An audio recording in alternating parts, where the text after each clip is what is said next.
অষ্টম শ্রেণীর ছাত্রী হাবিবা আক্তার।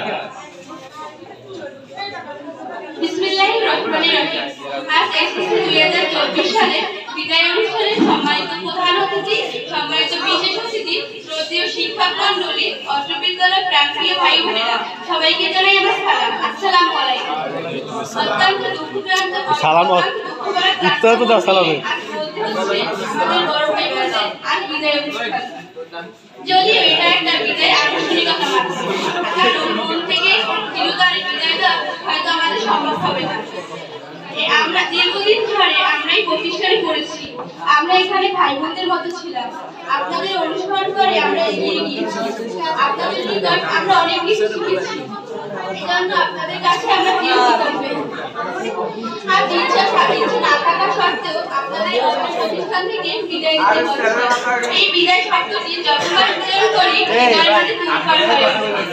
বারবার মনে হয় আপনাদের স্নেহের ছায়ায় দীর্ঘদিন এই আঙ্গিনায় কাটিয়েছি। যখনই ভাবছি আপনাদের বিদায় দিতে হবে, তখনই হৃদয় থেকে টুকরো হয়ে যায়। তাই কবি কণ্ঠ মিলিয়ে বলতে ইচ্ছে হয়, যেতে নাহি দিব হয়, তবু যেতে দিতে হয়, তবু চলে যায়। আর শিক্ষা জীবনের একটি অধ্যায় থেকে আরেকটি অধ্যায় পা দেওয়ার জন্য অত্র প্রতিষ্ঠান থেকে আপনারা বিদায় নিচ্ছেন। তাই আপনাদের আমরা দোয়া করি আপনারা সাফল্যে স্বর্ণ শিহরে পদার্পণ করতে পারেন, আপনাদের যেন ভবিষ্যৎ শিক্ষা জীবনে আরো উন্নতি করতে পারেন এবং দেশ ও জাতি গঠনে ভূমিকা রাখতে পারেন। আমরা আপনাদের চলাফেরা অনুসরণ করতে চাই। আমাদের কোনো আচরণে যদি আপনার কষ্ট পেয়ে থাকে অথবা আমাদের কোনো থাকে, তাহলে আমাদের আমি এর বেশি কিছু বলতে চাই না।